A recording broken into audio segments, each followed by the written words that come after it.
Hello there, outliers and trailblazers. Niiamah, Sean here, and thank you so much for letting us be a part of your journey here today. We have an amazing treat for you here as we've brought together five incredible trailblazers who are all finding their way to keep uplifting the game that they're playing and make sure that the path that they walk actually continues to support other people. I cannot wait for you to get to know them. So why don't we go ahead and give you a chance to jump in? Joe, why don't we start with you? Would you mind letting us know more about you and the game you're currently playing? So I'm a sales and marketing professional, have been for my whole life. I'm 64 years old, so I would guess I'm on the older side here. Actually, a couple years ago, started a podcast just to keep my creative juices flowing.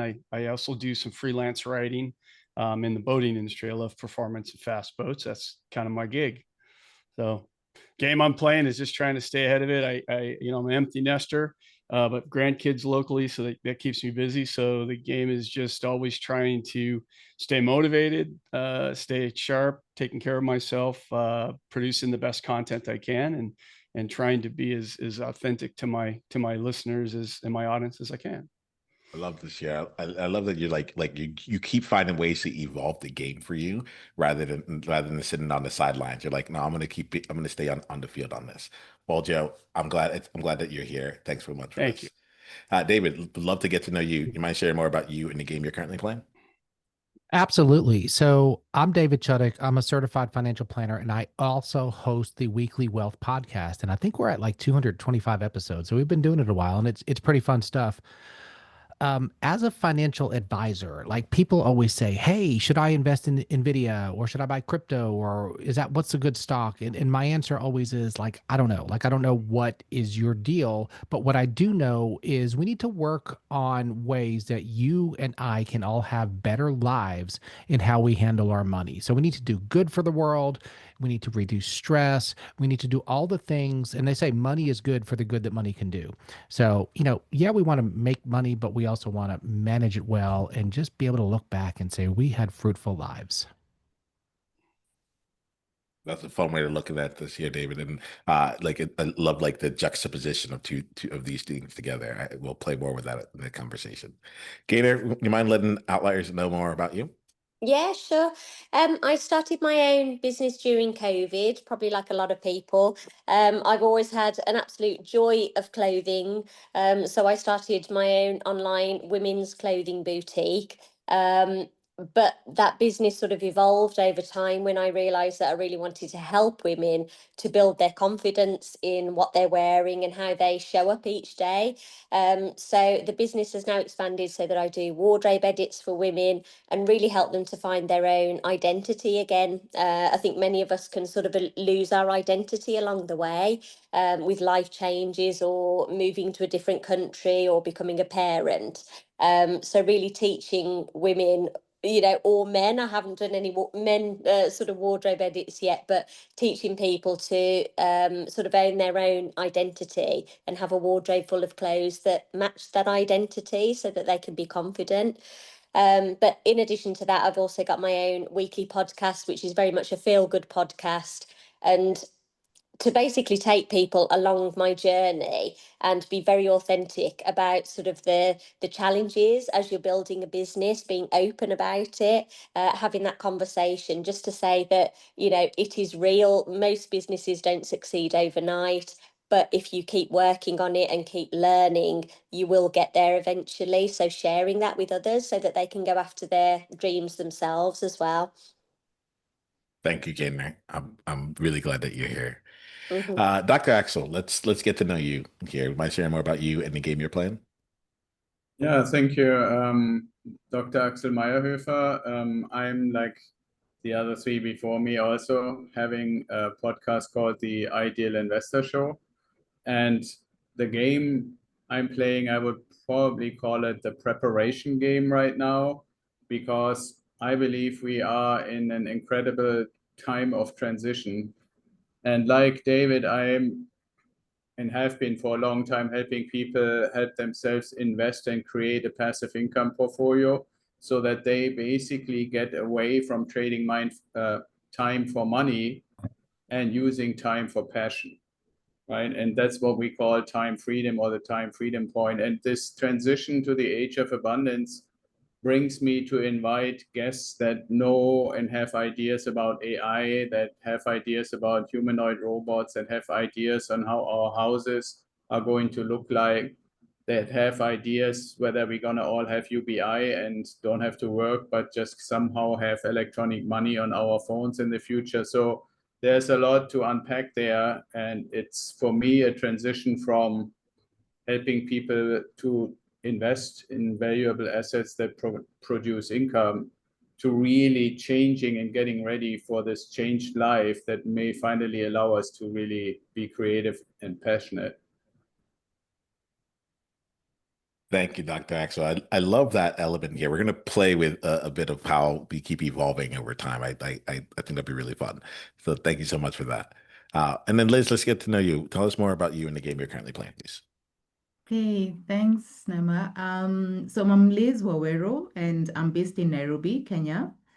I work in the travel industry, specifically organizing or planning safaris, and I've done it for the last 17 years. And the game I'm playing, I would say, is bringing fun into marriage. And I'm using my background as a safari planner to help couple therapists, help couples work out their issues, or just even just, it doesn't have to be you're having issues, but just you want to do something with your marriage and you're getting help from a couple therapist, and you can do it in a fun way in the bush, in the wild, while on safari. So I'm just trying to push this narrative that you can't experience fun when you're married. It doesn't to be boring after you get married. Honestly, it doesn't. And I push this narrative through a podcast called Fun in the Way Together, where I get guests who talk about their own marriages and just give people real life experiences from their own marriages. I also host a radio show every week. It's in Swahili, so even though I told you I don't think you'll be able to understand it, but every week on Thursday morning for about an hour, I have a show on just marriage, and we have different topics.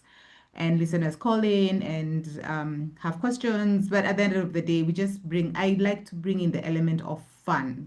Fun when you're married. It's possible and it's doable. Yeah, thank you. Thank you all. Well, let's dive in here. We, I'm going to bring in this first question, and when I ask you here afterwards, I'm going to mute myself. But please let us know, remind us your name, so we can associate your name and your voice with this first question here. So right now, you all have me thinking about career. Right, I got a message from someone who talked about, like, at this stage in my career, and it made me reflect for myself here. I recognize that I had thought of myself as an outlier, a trailblazer, someone who's building something, and almost like that was the only stage. And so I'm really curious right now. One, how would you categorize like the stage in your career that you're in right now? And then with that, what's a challenge or a question that felt insurmountable to you earlier in your career that now you look back on and you're like, oh, like I make sense, but like that was actually the challenge that unlocked so much for me. All right. So that's the question I'm going to put into the space here. Would anyone like to take that on? I'm going to mute myself. Y'all can have a conversation around it. Anyone feeling good? Hi, Dr. Axel. Why don't you get us started? Right. Yeah. Maybe to give a little twist into the group, and anybody can pick up on that. I actually had a career, what I would call a career, in the military, and then I retired after 22 years and got into what I'm doing now. And the interesting thing is that I thought that you would always have to have something where you can get promoted and get better and rise higher and stuff. But when I look back the last 20 years since I finished with the military, it's really not a career as much as it is a passion. And the thing that I really learned, and that's why almost to the point of preaching, doing it now, is to say it is possible for anybody, wherever you come from, what your background is, to build something that sustains you, like what I call passive income, but it really more gives you the freedom to decide what you want to do. That's for me to say there is no really end to my passion and profession, because I'm not doing it for money anymore. I'm doing it because there's just something special when a client calls you and says, hey, remember we worked on this for 3 or 4 months or so forth, And I actually did it, and it worked, even though I never thought it would, right? And being a part in that kind of evolution of another person, I don't want to ever miss that. I want to do this, all the way to the end of my last breath if I can. Can I just jump in and just echo what you said, Dr. Axel, because I agree. For me, when you said you're in military, I was in corporate before I got into travel business. And I think for me, I was finding that it's kind of like I had two lives. Like you kind of stop the button, you press play when you get to the office, and then press stop when you get home, because I mean, it's a different lifestyle. Corporate is, it's, you know what corporate is like. It's crazy. It's about targets, numbers, meetings, etc. But I found like there's a disconnect, and I wanted a life where a job or a career or where I feel I'm giving this my all, but it's something that matches with who I am as a person. Yeah, like unity of life. You don't feel like you're one person at home and another person in the office. It's just you're like one person all through. You don't have to feel like you're kind of switching in between. And that's for me, initially, I thought it was impossible because you feel like you have to have this persona at the, you turn up, you show up at the office with a certain, personality. And then when you get home or when you're off work, you have this other persona. And I thought for the longest that's what I struggled with until I realized no, you can actually be one person all through. So choose something that you're working in. Yes, you are getting your livelihood from it, but it doesn't take away from who you are. It's just like a continuity, a unity of life, so to speak. So yeah, for me that was one thing that I found was difficult in the beginning, and then I did it, and I was like, oh, it's actually possible. Yeah. Yeah, this is Joe. I'm gonna agree too with both of you, especially Doc. That it's that whole breath of fresh air when you get to do what you want to do. And everybody says that, right? Find your passion, do what you want to do, and then you'll never have to work a day in your life. Well, you know what happens. You get into life, you get into bills, and that's really hard to find. I'm at the end of my career where I'm thinking about hopefully in the next few years I'm going to be done. So when I found like this podcast and my creative side, that's all I think about. Like it's just the joy. So when I do clock into my job during the day, which I like my job, it's not the same as when I clock out and my joy of creating kicks in. And again, that's all I think about. And so I guess it would be nice for people to find that earlier. I'm glad I found it. It's fine. The way we live now, I'm in good shape. Like we live a lot longer now. So I've got a lot of years. I'm very excited about it. I can't wait to pull it off full time. But so I hope everybody just finds that, and when you talk about challenge early on, my first job was work for the family business years ago, and I worked there for 12 years, and I was stuck for probably 9 of those. I should have left, and then my next job, same thing. I got stuck in my first 2 jobs. I just really got stuck, and I would just remember coming home going, I don't know how I'm going to ever get out of this. And one day I did, and it was really uncomfortable. It was really scary, but after that, I realized, you learn to make things that are uncomfortable. You learn to make them comfortable, and it becomes really easy. And after that, I never stayed at another job. The minute I felt stuck, the minute I didn't feel like the company was going the direction I wanted to go, I never hesitated. In fact, it drove my wife nuts a little bit, so, but anyhow, yeah, that's what I have to say. Hi, it's Gaynor. I just wanted to say, very, very similar to what you were saying, Joe, that I think so many people get stuck for most of their lives just doing, things that they feel that they should do, and don't lack or sort of lack purpose, I should say, in what their passions are. So I think it's probably the minority of people that actually decide that I want to do something that lights me up. And I think if you're one of the lucky people to actually, sort of discover that, there's no feeling like it, actually doing something that you really love, and especially if you're doing something that helps others as well. It really sort of lights you up inside, and like you say, you don't feel like you're actually working. You thoroughly enjoy it, so it's so good for you, and I wish everyone could discover that a lot earlier. If it's okay, this is Axel. I just wanted to comment real quick. One thing that I've oftentimes thought, and I'm about as old as Joe, so we had a long time to think.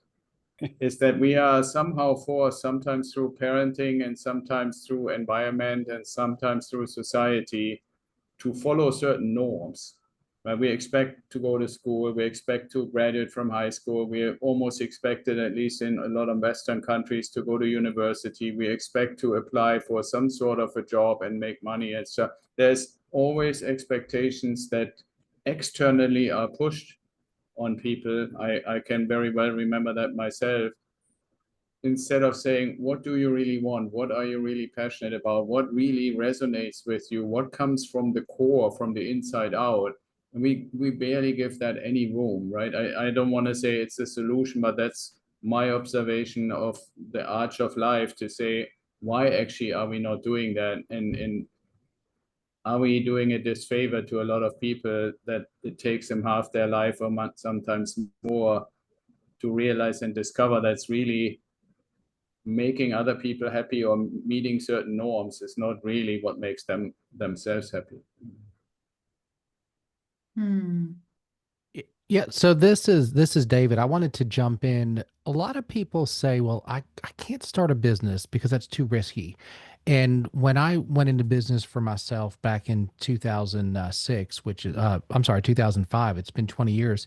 I had a few people say, I'm really like, that was a bold move. That was brave. And I said, I don't know. Like, I think I'm betting on myself, and I think that's safer than betting on some corporation or somebody else. So, um, I think that in life you have to choose your hard. And owning a business and doing some of the things that we all do is hard. But what's the alternative? And there are a lot of different definitions of risky. So, in my book, working for a corporation where you can get an email saying thank you for your service, today's your last day, that's pretty risky. So. Yeah. But something you say, David, I think it's actually yourself, I think, who's the biggest like obstacle, I think. Because like you said, you were willing to bet on yourself. And it's so much easier to, when you don't make a decision and you can blame someone else. My boss, the company was downsizing.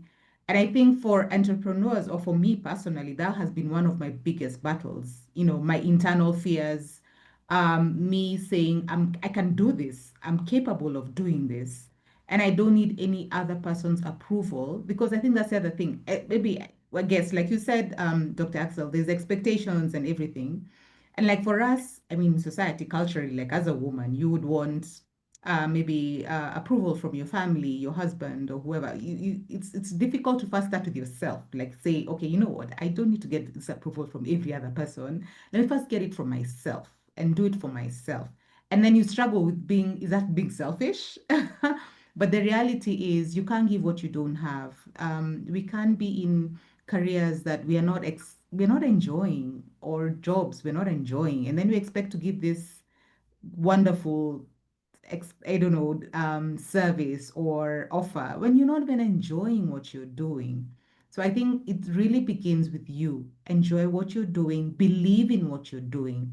And I don't even think you have to convince anybody. It will just flow. I mean, as somebody was saying when we we're having a conversation, you can't sell soul. I mean, you can't what? You can't buy soul. Yeah, you can't buy soul. Like you can't, somebody can just tell either you feel this or you don't. So I think that has been one thing for me. It's if it feels, and I think that's one of the things I've had to learn, to trust my gut, trust myself. Because there's some things somebody will ask you, but what's the reasoning behind that? What's making you think in that direction? And sometimes the honest truth is, you don't have facts, information to back up your decision. You just feel like it feels right. I need to do it. I don't have the information to say why. I just feel like it's right to do. So I find that sometimes is the biggest obstacle for me anyway, that trusting myself, my gut, my feeling, my intuition as to doing something, and not having the backup as to why I should do it. You are Hi, fantastic. it's Go oh, go go ahead. Go ahead, sorry. Gaynor. No, just no. Please go with this. Like the types of conversation where this is conversation is going, I think is uniquely valuable. So please go ahead. Oh, thank you. Yeah, I was just going to touch on what Liz said, that I think your gut is such a valuable tool in business, well, and in life as well. But I think it isn't something that's mentioned very often, but I think your gut is so good at steering you in the right direction and telling you when something is wrong. If we learn to listen to our gut so much more and talk about it a lot more, those instincts that are put there for a reason, and they'll go on sort of experience, but also sort of things that we've read, things that we've heard. Yeah, I think our gut instinct, it's something that I really, really rely on in business. Nice.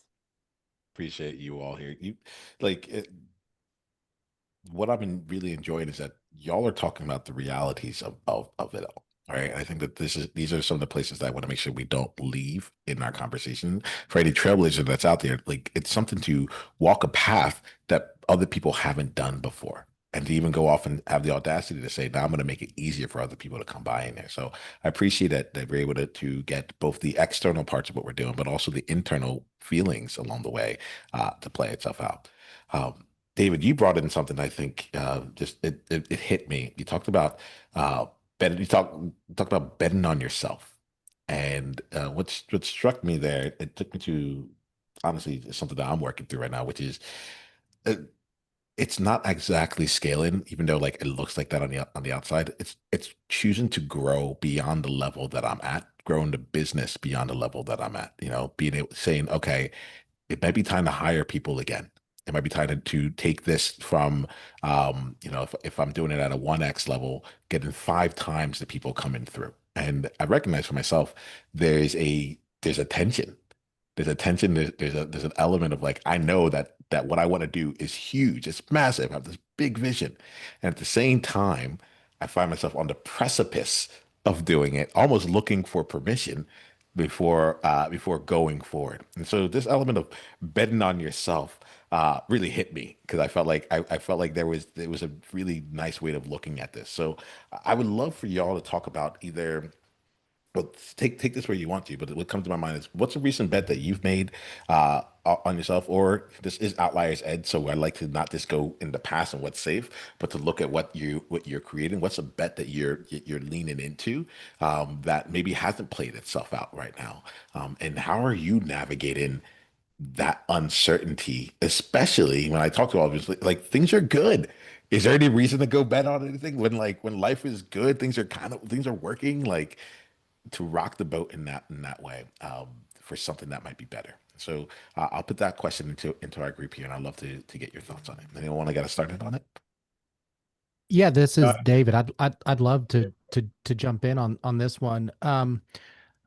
I've been working with a coach, and I love reading books, and there's this new concept of 10x is easier than 2x, and so I'm actually getting ready.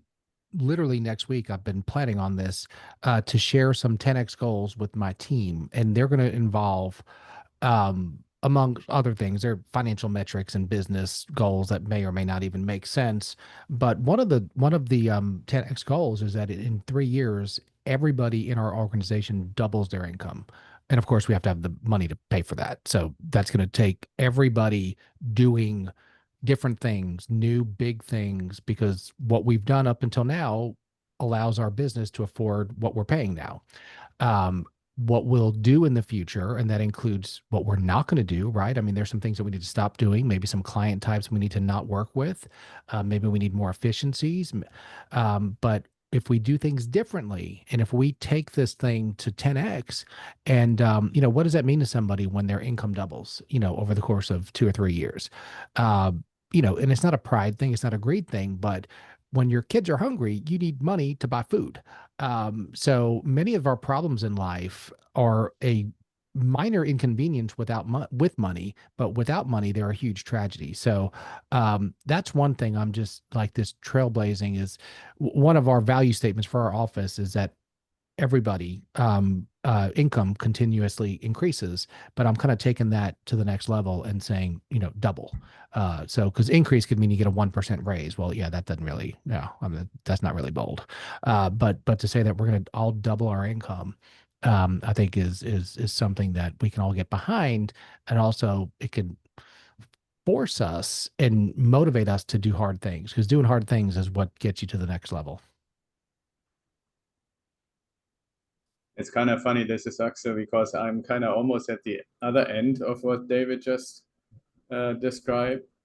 I mentioned the term age of abundance earlier, and if you go tiny little bit deeper, the experts are those that basically are really well established in their community, make the distinction between the age that we are living in right now, they call it the age of extraction. Almost anything that you do is based on extracting from earth, from whether it's oil or gas or soil or water or whatever. And the abundance is premised on at least two things: abundant, basically free energy, and abundant and basically free labor. And so when you ask, Niiamah, what is the bet? Assuming that those two things could come to pass, it means basically AI and humanoid robotics are going to come together. Which then begs the question, are we still going, or does it make any sense to go after the things that we are going after today? Whether it's in money or in job or in things that we occupy ourselves with, or is it going to be completely different? And I believe, honestly, this is my bet, that this convergence of AI and humanoid robotics is going to happen, with the hope that then chasing after money is no longer necessary. I think for me, something that I've been like working on, and I would say is a that's the word I'm trying to find. Is it pivot or what? I don't know. But it's moving away and saying no. I want to start saying no to a certain clientele who has been a bigger part of what my sales have been, in terms of the clients who just want to go on holiday. And I've been wanting to look for more meaning in my work. I mean, holidays are great. It's like we've all gone on holiday, right? But it's, you just go with your family or friends or whatever, and you go back and life continues. And for me, I found myself asking, how can I make it more meaningful? Like, you go away, but you go with there's something that just impacts you on that trip, and it makes a difference in your life. And I'm not saying it's going to be a huge impact, but there's something shifts for you. And that's why I started saying, you know what, then start moving from a business to customer, B2C, and move to B2B, business to business. And hence why I've been now looking more at couple therapists, because I felt I would rather target this group of people, because I find their work meaningful in terms of how they are helping their clients. And I want to help them do that. And I want to remove the headache from them for trying to figure out the logistics of a trip or something, which really is not their work. Their work is the inner work of how to help these couples work on their relationship. They don't have to figure out how to get there and what kind of accommodation, what kind of game drives, sundowners, and all those kind of nice activities that would enhance their work, but they don't necessarily have the expertise to do it. I have the expertise to do it, and I can help them at the same time.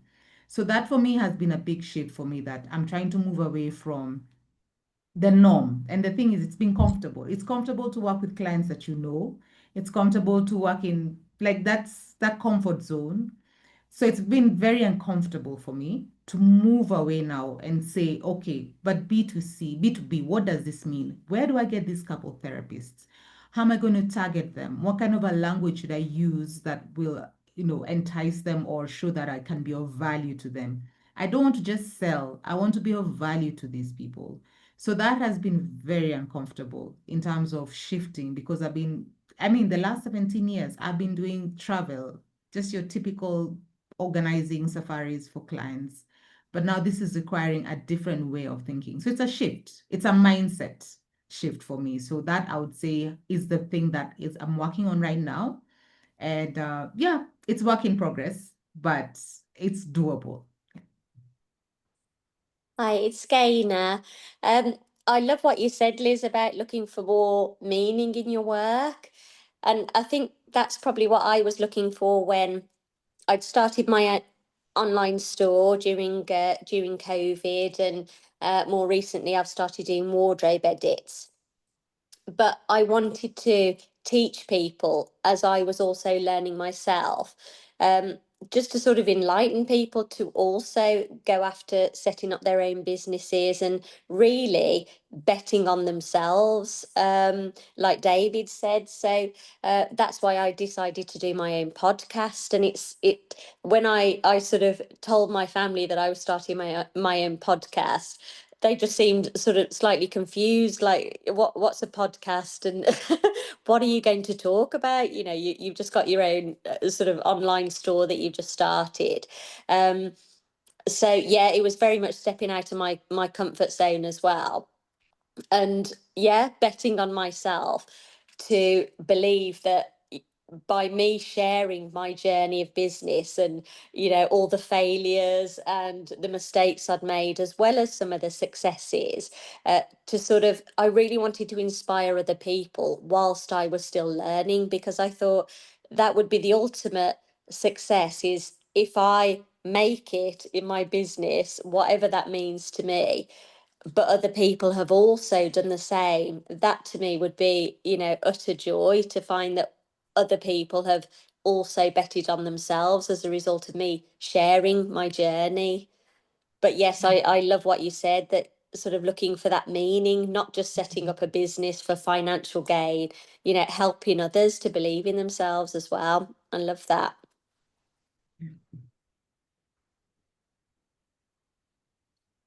Anyone else feeling called to say anything else on this here?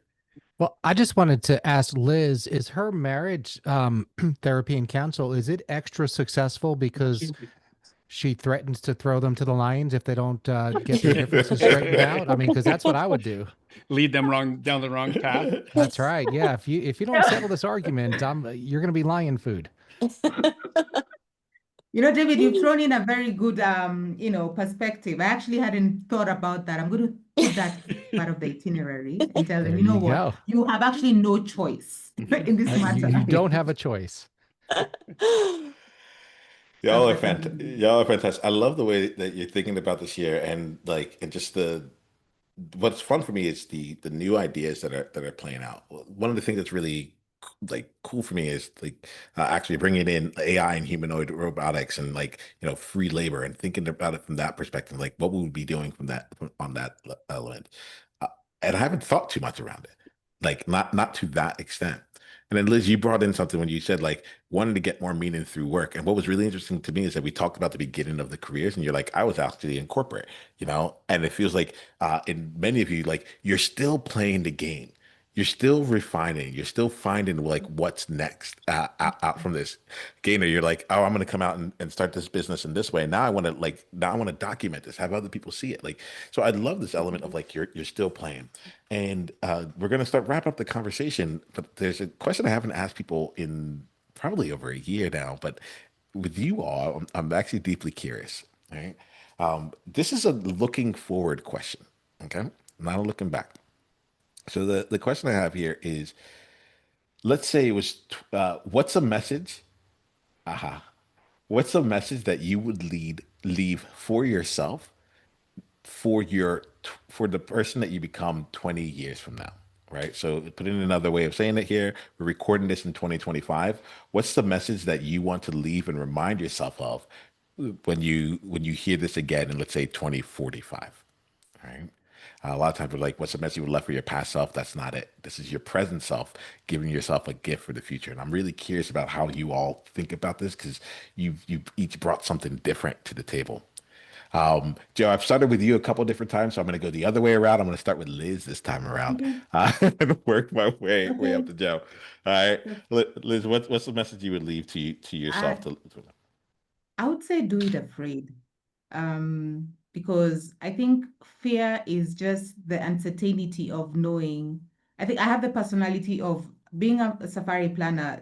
My background, I mean, I like planning. I'm a planner. I like seeing things. I like schedules.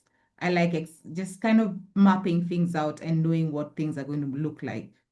And for me, when I don't know that, and there's a lot of uncertainty, there's a lot of fear for me personally. And so for me, I would say do it afraid, because there's so many things I ask myself right now and I don't have the answers and I don't know, what the outcome of that would be. And as a result, I get scared, and that sometimes holds me back from acting. But I would tell myself, from what I've seen, where I've come 20 years down the line, I think you said, and looking back, just do it afraid, because some things, it's true, you don't have the answers, but, you know, who knows? Maybe you're meant to learn along the way. I don't know. And that's the thing right now. I don't know. So I'll just say, do it afraid. Yeah. Thank you, Liz. Axel, how about you? And then Gaynor, I'll come to you after on this one. Well, I've always been kind of fascinated by Maslow's pyramid of needs, which at the very bottom has like things like security and food and shelter and so forth. And if my bet, like we said earlier, is correct, that we are in the transition to the age of abundance, then I would, if I'm imagining what you're saying, Niiamah, is like an envelope that I write this year and that I open in 2045, would hopefully read something like, be proud of the journey with people, with is the important word, to self-actualization, to self-fulfillment, to community, right? And I believe that's the opportunity that we are entering into, because without putting it negative, I feel we're fighting way too much with each other individually, in sometimes families, in corporations, in countries, in whatever you take. So I want to be and want to encourage myself, or maybe look back then when I open that envelope, to say, yes, the bet on the age of abundance was right, and the journey to self-actualization is worthwhile, and keep going. Thank you, Axel. Like I'm hoping for that too. I like that. That's a good one. Thank you. Gaynor and then David. Mhm. So for me, I would definitely say you've already got everything that it takes within you to achieve anything that you want to. So keep going, and also completely be yourself throughout the whole journey, and help others along the way. I think that is the key. Thank you, Gaynor. David? I think you achieve greatness, and we can all define greatness however we want to, but I think you achieve greatness not necessarily by what you do, but by the things that you don't do. And that means a lot of different things. Maybe if you're an athlete, it's what you don't eat. Maybe it's if you're in business, maybe it's certain types of clients you don't serve because you don't have the ability to serve them well, and they don't bring you towards the ultimate goal. Maybe in your marriage, there are some things that you just shouldn't do. And yeah, we're all good at doing the things that are easy for ourselves to do, but maybe if we don't do the things that we shouldn't do. So I think saying no to the things that don't take us to the promised land, in some ways, is even more important than saying yes to the things that might take us to the promised land. Good. I Thank like you. that. Yeah, I'm gonna say what I want to tell myself. I'm in a really good place with what I've done the last couple of years. Just again, not just being comfortable with uncomfortable. When things get hard and I feel like crap, it's like I lean on this too shall pass, and it'll be better tomorrow, and keep my head up, and you always lead with helping others and communicating things to help others. And so I'll tell myself, hey, any days you feel like that's not gonna work, just keep your head up. This too shall pass, and just keep doing what you're doing. Well, I'm glad each of you do what you do. Like this has been a really, really great conversation. I literally, I just sat back and I was like, oh, I'm learning a ton here. So thank you for bringing it in here. You have real time impact. I know that there are going to be trailblazers who, one, will want to share this out with their world. Trailblazers, I invite you, go let your world know about this, especially if there's something that one person said or the part of this conversation you think would help one person in your life. We call it the one person, one conversation at a time initiative. And it's just, I imagine people just receiving a link to this conversation saying like that thing that you were trying to figure out, it was here. It was in this conversation. Come be a part of it. So we ask that you share it in that way, with that level of heart and that as a gift. Let's make sure that outliers get the chance to continue going down the journey with you. That will be our last question here. Let us know the best ways that we can continue down with you. And there's a lot of different ways. I would say, like, give us like the one or two that, like, if outliers went down, they'll have the most success in continuing down. Why don't we start off with you, Joe? Then we'll go to David, and then we'll continue on from there. I'm sorry, I didn't. What's the best way for us to to contact you? Oh, just contact. Okay, I'm sorry. I've my podcast is called Powerboat Talk, so it's on Facebook, Instagram, X, and my website's powerboattalk.com. So, love it, love it. Thanks, Joe. Thanks for being here, David, and then Gaynor. Yeah, just check out Weekly Wealth Podcast, www.weeklywealthpodcast.com, or just find it on Apple or Spotify or any of the major platforms. Thank you, David. Gaynor, then Axel. Yeah. So my podcast is the Above the Clouds podcast, and my website is abovetheclouds.boutique, and that's just got everything about what I do on there. Thank you, Gaynor. So Axel and then Liz. Yeah, I would say the same way. The podcast is named The Ideal Investor Show, and the website is called idealwealthgrower.com. And if anybody would like to have a personal conversation, you find a little button to book a call. It's completely free. Just hang out and see if we can help each other. Liz? So my website is my name, lizwaweru.com. And there I have like all the information about what I do, the podcast Fun and Away Together, the radio show that I host, the Thursday quotes that I post around marriage every Thursday, my work as a safari planner, just basically me as a package, because I realize I do different things around this whole space of bringing the family in marriage. So lizwaweru.com, you'll have all my contacts there and everything that I'm doing. Thank you so much for that, Liz. I want to thank you all. Thanks for making the time for this. Thanks for living your life so strongly so that we can be in this space here. We've learned a ton here. Outliers, remember, until the next time we talk, be you on purpose. Journey on.